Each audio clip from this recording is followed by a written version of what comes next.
All right, everybody, welcome back for another deep dive with us. It's great to be here. Today, we're going to be tackling a pretty fundamental concept in ABA. Definitely a foundational one.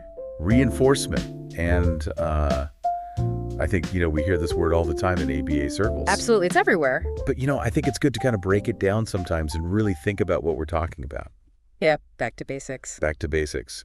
So, at its core, what are we talking about when we say reinforcement? Reinforcement is really anything that's going to make a behavior more likely to happen again. Okay. So it's a consequence that strengthens that behavior. So if I tell my dog to sit, and he sits, and I give him a treat, that treat is making it more likely he'll sit again next time I say sit. Exactly. The treat is the reinforcer because it increased that sitting behavior. Okay, so that makes sense. Now, I know there are different types of reinforcement, right? You got it. We've got our positive reinforcement and we've got our negative reinforcement. Now, positive reinforcement, I think, is pretty straightforward. You give something good, praise a stick or a treat, and the behavior increases. But negative reinforcement, that one always trips me up a little bit. It sounds kind of, negative. I get it. The word negative can be confusing. Yeah. It doesn't mean bad, though. Right. Think of negative reinforcement as taking away something unpleasant to increase a desired behavior. So it's not punishment. Not at all. Got it. Punishment is about decreasing a behavior. Okay. Negative reinforcement is about increasing a behavior by removing something aversive. Okay, I think I need an example. Sure. So imagine there's a student, and we'll call him Kevin, and he hates doing math homework. Oh, I know a Kevin like that. Don't we? All right. Yeah. So Kevin hates math homework. It stresses him out.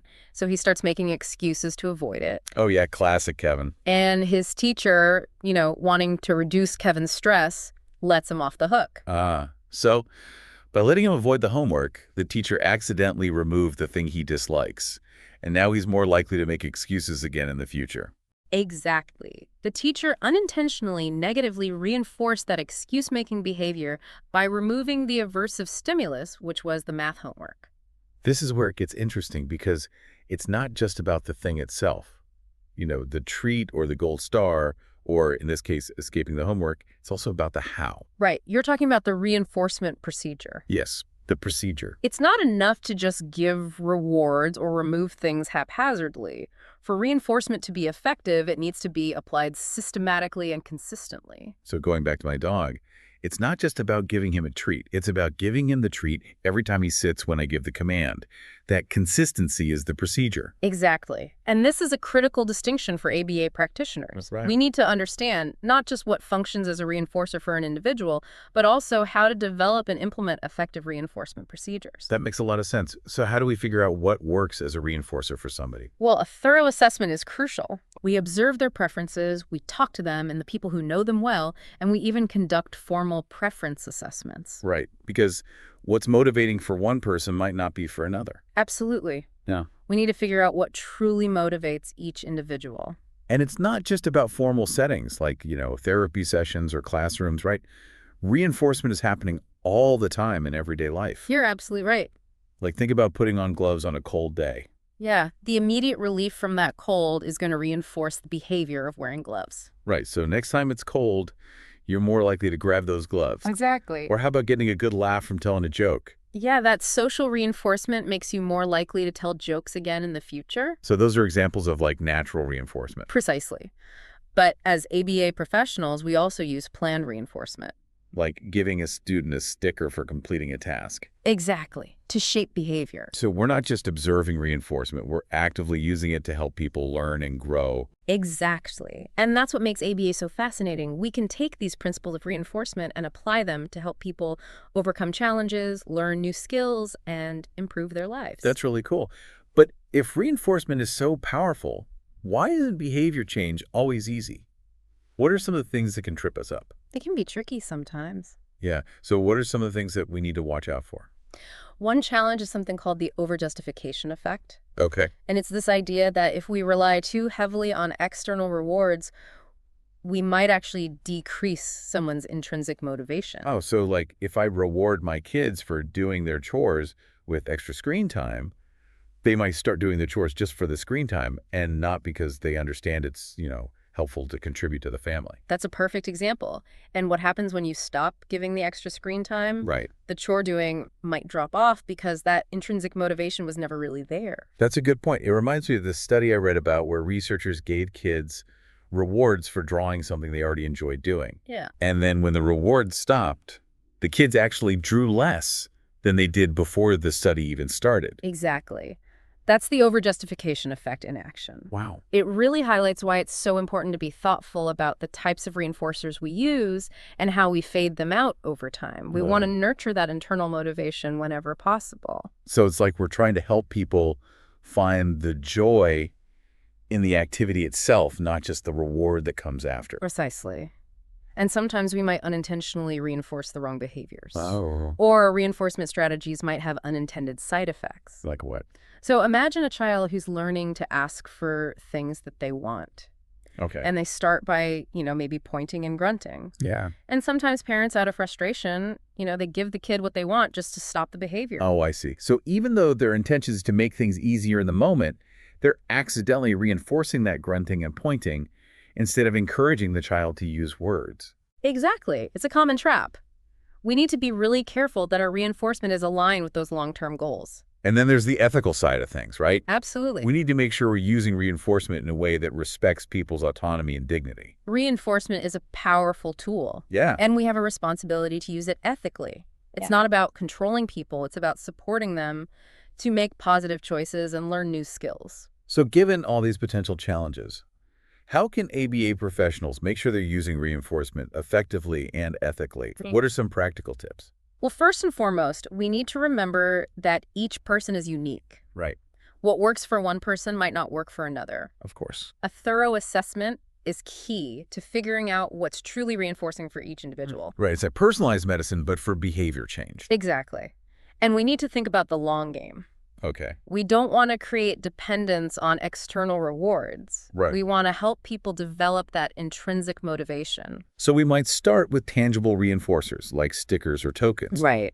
But eventually, we want to fade those out and help the individual discover the natural rewards of the behavior itself. That's right. And sometimes it's about shifting our perspective. Okay. Instead of focusing on stopping bad behaviors, we can focus on reinforcing the behaviors we want to see more of. So if a child is calling out in class, instead of just reprimanding them, we might praise them when they raise their hand quietly. Exactly. We call that catching them being good. I love that. It's a powerful way to shift that focus from punishment to positive reinforcement. This is all making me think about how I use reinforcement in my own life, not just in, my work as an ABA therapist. We're all using these principles all the time, whether we realize it or not. That's so true. Understanding reinforcement can help us be more intentional in our interactions with others and even in how we approach our own goals. Okay, so we've talked about a lot of the nuances and complexities of reinforcement. But if you had to boil it down to a few key takeaways for our listeners, what would they be? Okay, so first, remember that reinforcement is about increasing behavior. Got it. It's about making a behavior more likely to happen again in the future. Reinforcement equals increasing behavior. Exactly. Second, reinforcement can be either positive or negative. Okay. Positive reinforcement involves adding something desirable, while negative reinforcement involves removing something aversive. Okay. But both increase the likelihood of that behavior happening again. Add good stuff or take away bad stuff. Both can be reinforcing. You got it.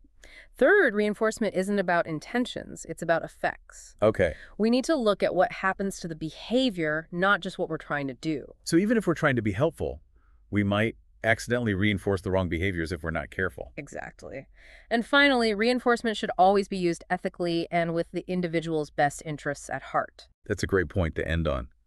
Reinforcement is a powerful tool, and we need to use it responsibly. This has been so helpful. I feel like I have a much better grasp on reinforcement now, but I'm curious, is there anything else that's essential for listeners to understand about using it effectively? What separates a good reinforcement plan from a not so good one? That's a great question. One thing that often gets overlooked is the importance of consistency. We talk about these reinforcement procedures. Right.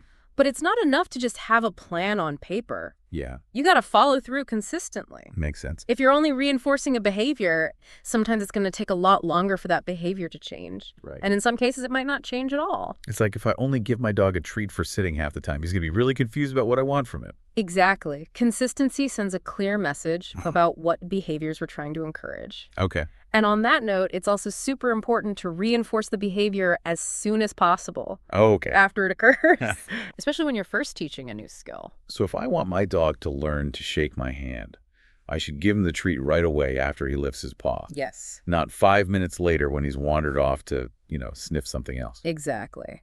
The closer in time that reinforcement is to the behavior, the stronger that connection is going to be. Got it. So consistency and immediacy are key. Yes. What else? Well, another challenge can be finding the right balance Okay.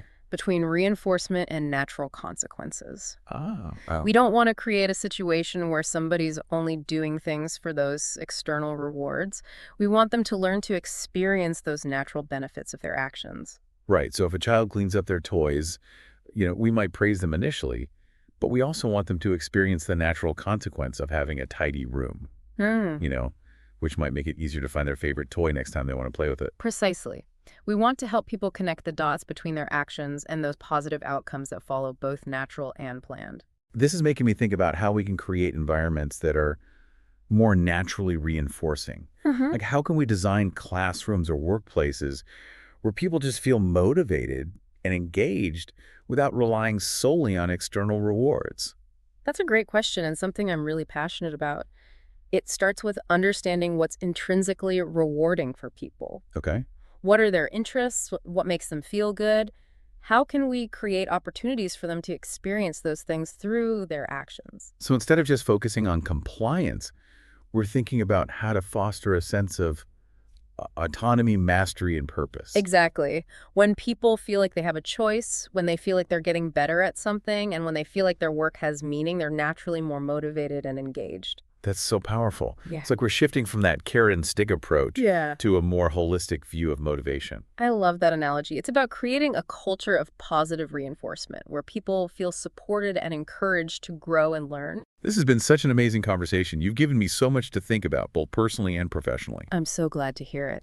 And remember, learning about reinforcement is a journey. It's not a destination. There's always more to explore, and the more we understand these principles, the more effective we can be in helping ourselves and others create positive change. Well, thank you so much for sharing your expertise with me today. This deep dive has been truly enlightening, and to our listeners, we hope you found this exploration of reinforcement helpful and inspiring. Until next time, keep learning, keep growing, and keep reinforcing those positive behaviors in yourselves and others.